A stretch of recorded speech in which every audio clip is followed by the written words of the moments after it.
Hello dear students, welcome to our program of mathematics for grade 9. النهارده ان شاء الله هنكمل الدروس اللي احنا بدأناها في الحلقات اللي فاتت. عندنا النهارده تكملة الدرس بتاعنا انواع الفانكشنز، انواع الدوال او الدالة الثابتة. الدالة الثابتة اللي هي constant function. constant function، تعالوا نشوف مع بعض ازاي هنتعامل مع ال constant function ونعمل solving للproblems عليها.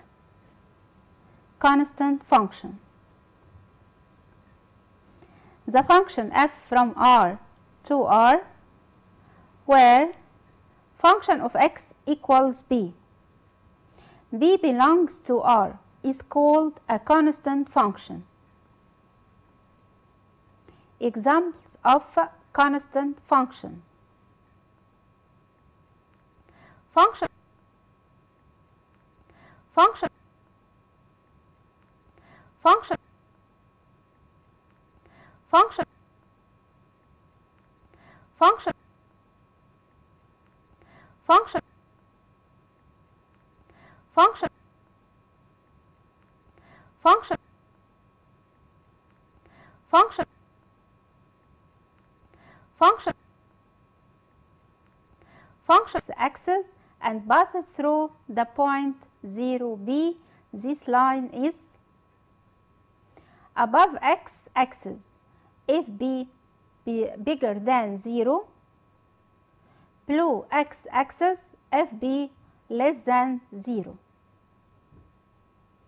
coincident with x axis if b equal 0. Function of x function equals 2.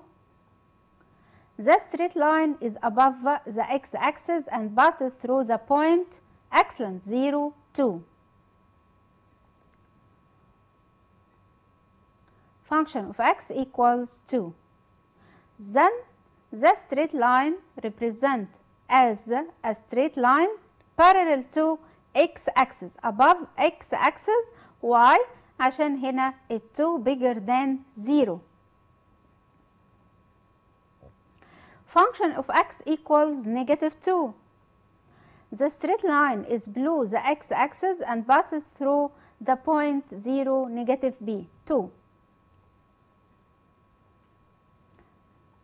0, -2.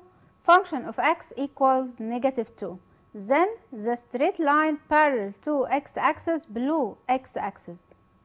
Function from x to 0. The straight line is on the x-axis and passes through the point 0, 0. Dear students, constant function. احنا زي ما اتفقنا وقلنا constant function الدالة الثابتة. يعني ايه constant function؟ يعني ان function of x equals number، مفيش x without x. ال constant function اللي احنا بنقول عليها الديجري بتاعها 0 degree، 0 polynomial function. 0 degree polynomial function يعني without x، without x. طب يا ترى الفورمة بتاعتها بتكون عبارة عن ايه؟ عبارة عن function of x equals b. طب ال b اللي هو number، any number، يعني unknown، known معروف. طيب لو ما انا اكون عارفاه، يعني function of x equals 5، يعني احنا بنقول ان function x او function of x equals x اللي هو الفاريبل، يعني انا هشيل كل x واحط مكانها number. طب لما انا اجي اقول ان function of x equals 5، يبقى احنا عارفين ان function of x اللي هي meaning y يعني equals الواي. طب الواي هنا بكام؟ الواي هنا ب5. طب معنى كده ان انا لما اشيل كل x واعمل لها substitution لاني number يبقى الواي constant، الواي ثابته زي ما هي without change. يبقى في الحاله دي لو انا قلت function 0، function of 0 هتبقى equals 5. طب function -1 برضو هتبقى 5. طب function 100 برضو هتبقى equals 5 لان الواي هنا without a change، without a change. طيب يا ترى represent by graph as what؟ represent by graph as a straight line، برضو هي straight line، كل الفانكشن بتاعتنا هنعمل لها straight line للكونستانت واللينير. بس يا ترى هنا بقى في الكونستانت فانكشن احنا قلنا في اللينير كان straight line passing through ال two axes وبيعمل لي intersection للx axis والy axis. طب هنا قال لي في الكونستانت فانكشن هيكون الستريت لاين بيعمل intersection مع الواي axis، يعني معنى كده ان البوينت بتاعته هتكون 0 بي، الاوردر بير بتاعته او البوينت انترسكشن 0 بي، ايا كانت البي اللي هو مديها لك هتعمل البوينت انترسكشن معاه. يعني لو function of x equals 2 يبقى زي ما احنا اتفقنا ان البوينت انترسكشن مع الواي اكسس هيبقى 0 2، وفي الحاله دي برسم الستريت لاين parallel to x axis بس above الاكس axis، يعني من فوق الاكس axis parallel للاكس axis. طيب لو قلنا 0 وبي، البي هنا نيجاتيف 2 زي ما احنا خدنا في الاكزامبل بتاعنا، نيجاتيف 2 يعني معناها ان البوينت انترسكشن مع الواي اكسس هيكون في الجزء النيجاتيف اللي هو 0 نيجاتيف 2. هرسم الستريت لاين بتاعي هيكون اندر الاكس اكسس، تحت الاكس اكسس، وبالتالي هيكون بارلل للاكس اكسس، والبوينت انترسكشن مع الواي اكسس هيكون 0 بي. طيب لو البي بزيرو، قال لي في الحاله دي لو البي بزيرو يبقى على طول البوينت بتاعتي هتبقى 0 0، في الحاله دي هيكون الاكس اكسس coincident with the x axis. يعني ايه coincident with x axis؟ يعني متطابق معاه، يعني نفس at the same line of x axis. احنا كده وصلنا ان احنا خلصنا الكونستانت فانكشن. دلوقتي هناخد جزء جديد من التايبس اوف polynomial function وهو الكوادراتيك function. definitions of quadratic function. the function f from r to r where function of x equals ax power 2 plus bx plus c. دي الفورمة بتاعت الكوادراتيك فانكشن. function of x equals ax power 2. quadratic يعني ايه quadratic؟ يعني second degree. the highest power للفانكشن power 2 second degree. انا عندي هنا ax power 2 plus bx power 1 plus c is c any number اللي هو absolute value or absolute term. then where a b and c are real number، لما يكون عندي ال a وال b وال c are real number، ال a not equal 0، ما ينفعش ال a ابدا تكون بزيرو، لان في الحاله دي يبقى انا لغيت الكوادراتيك فانكشن لو كانت ال a بزيرو، لان لو ال a بزيرو الزيرو ملتبلاي x باور 2 هتبقى ايكوال 0، يبقى انا كده كنسلت خالص الكوادراتيك فانكشن. ال a not equal 0 is called a quadratic function. It is a polynomial function of the second degree. second degree.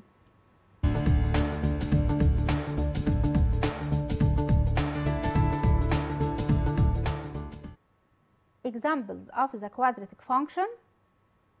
Function from r to r. Function of x equals x power 2. Function from r to r. Function of x equals x power 2 minus 1. Function from r to r. Function of x equals 3x power 2 minus 7x plus 2.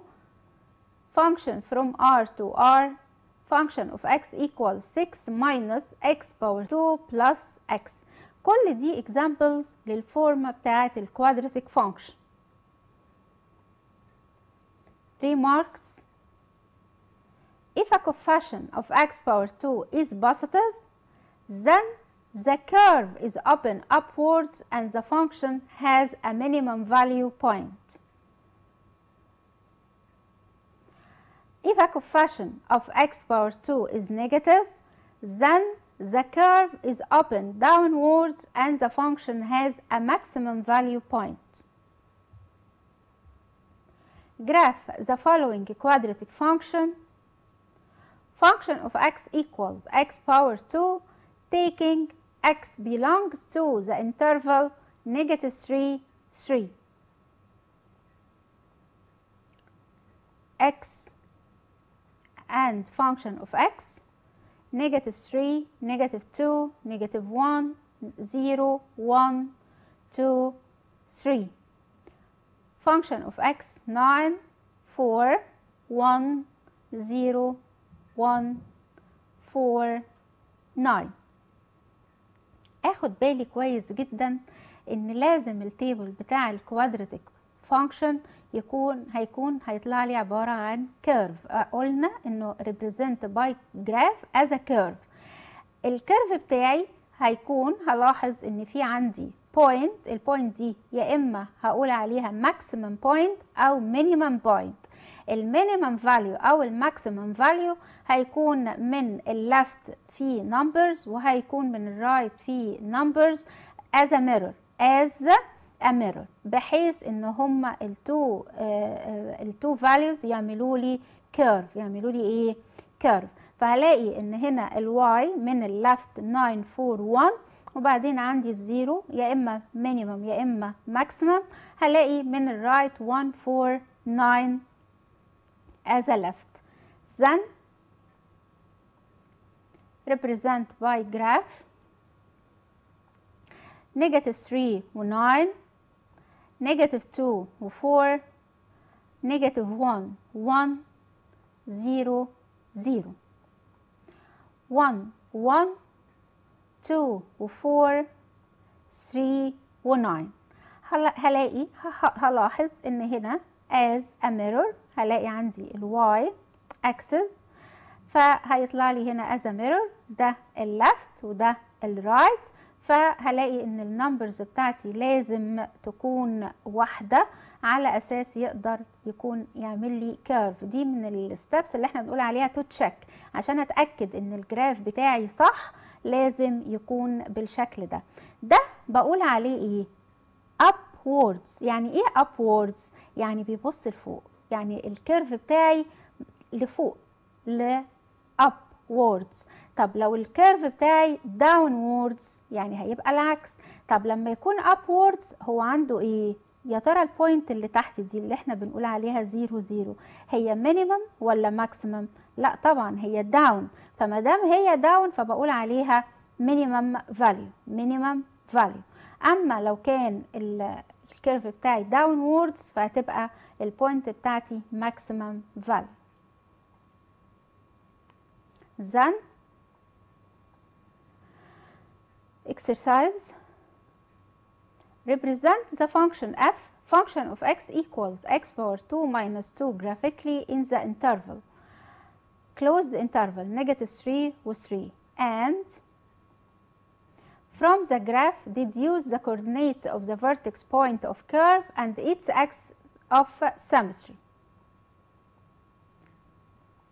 x function of x y -3 7 -2 2 -1 -1 0 -2 1 -1 2 2 3 7. طبعا بعد ما عملنا substitution للاكس في الايكويشن بتاعتي او في الفانكشن بتاعتي طلع لي الريزلت بتاعت الواي. ابدا اعمل الجراف بتاعي function of x and x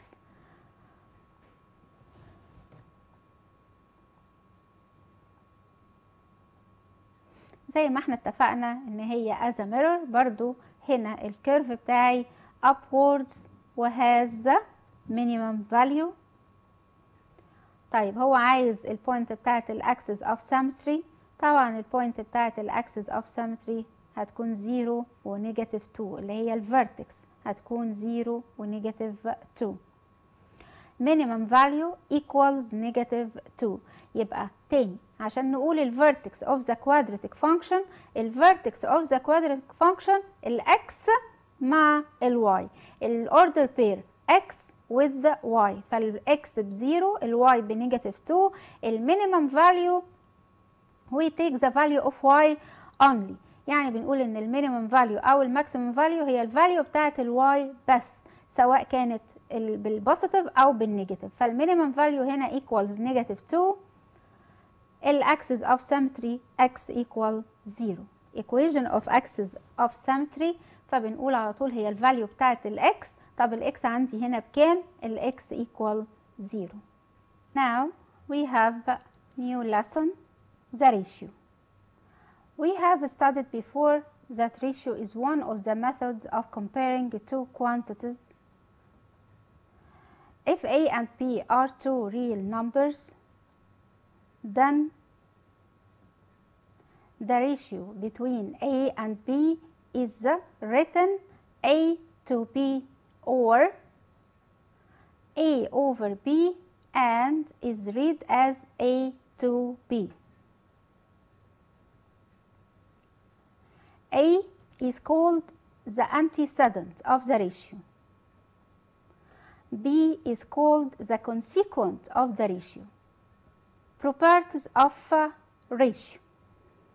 Dear students, before properties of ratio، قبل ما نتكلم على البروبرتيز بتاعة الريشيو لازم نعرف الأول يعني إيه ريشيو. طبعا إحنا عارفين إن الريشيو ده قبل كده درسناه وإحنا في جريد 6، وأكيد كلكم فاكرين يعني إيه ريشيو. الريشيو is a compare between any two quantities or more. الريشيو هي عبارة عن comparing between any two quantities, any two numbers and more. بنقول إن التو عنده two terms. الريشيو بتكون عبارة عن two terms A and B. ال A is the antecedent of the ratio، هو الانتيسيدنت بتاع الريشيو اللي احنا بنقول عليه numerator، وال B هو الكونسيكوينت بتاعت الريشيو، فبنقول A over B or A to B. Then what is the properties of ratio?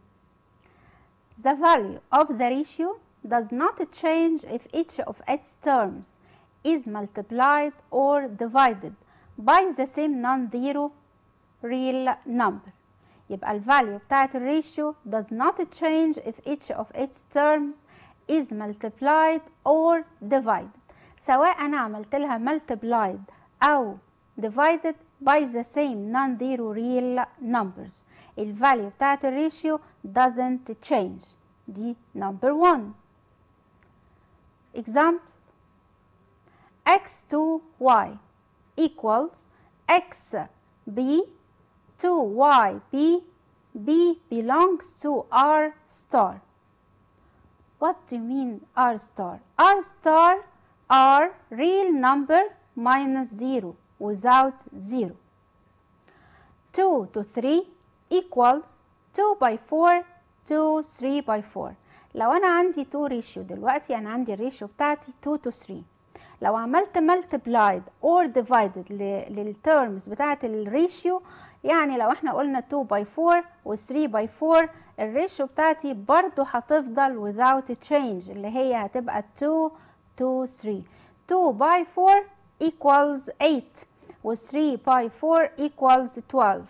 2 by 3 equals 8 to 12.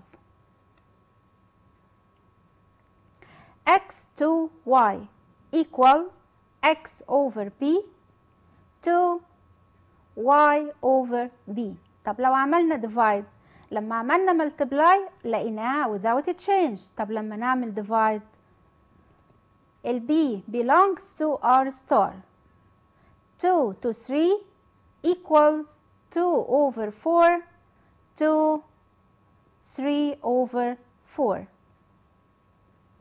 2 to 3 equals 0.5 to 0.75 at the same ratio, 2 to 3. Second, the value of the ratio changes if we add or subtract each of its terms a non-zero real number. Example: x to y not equal x plus y, y plus b. b belongs to r star, a not equal b. 2 to 3 not equal 2 plus 4 to 3 plus 4. 2 to 3 not equal 6 to 7. x to y not equal x minus b to y minus b. b belongs to r star, a not equal b. 2 to 3 not equal 2 minus 4 to 3 minus 4. 2 to 3 not equal negative 2 to negative 1. Dear students, properties of the ratio. properties of ratio، احنا عارفين البروبرتيز بتاعة الريشيو. بنقول if we multiplied or divide the two terms of the ratio without change the value of the ratio، ما بيحصليش اي change للفاليو بتاعة الريشيو. يعني لو انا عندي الريشيو بتاعتي as example 2 to 3 or 1 to 2، 1 to 2 يعني half. لو انا جيت وقلت 1 times 4 و 2 times 6 times 4، لو انا انا بعمل ملتبلاي للاثنين as example 1 times 4 و 2 times 4، برضو الريشيو بتاعتي هتبقى 4 to 8. طيب ما هي 1 to 2 equals 4 to 8. how؟ ما هو 4 to 8 put in the simplest form. لو انا حطيتها في السمبلست فورم هتبقى الريشيو بتاعت ال 4 to 8 equals half 1 to 2، فاد the same ratio. نفس الكلام لو انا عندي الريشيو بتاعتي 1 to 2، ال 1 to 2 لو انا قلت 1 over 4 equals 2 over 4، 1 over 4 equal 2 over 4 at the same ratio 1 to 2. quarter 2 to quarter او quarter to half، برضو الريشيو بتاعتي او الفاليو بتاعت الريشيو هتبقى equals half 1 to 2. ده الفيرست كونديشن او الفيرست property of ratio. طب السكند property of ratio بنقول ان we add or subtract not equal. هنا بقى الفاليو بتاعت الريشيو هيحصل لها change. not allowed adding or subtracting للتو terms of the ratio. ازاي؟ يعني لو انا عندي half 1 to 2، يا ترى لو انا عملت adding لنمبر 2 للتو terms 1 plus 2 و 2 plus 2، 1 plus 2 equals 3 و 2 plus 2 equals 4، فيبقى هل يا ترى الريشيو 1 to 2 equals the ratio 3 to 4؟ not equal، not the same. يبقى في الحالة دي حصل change. يبقى بنقول ان ال adding وال subtracting not allowed في ال properties بتاعت الريشيو.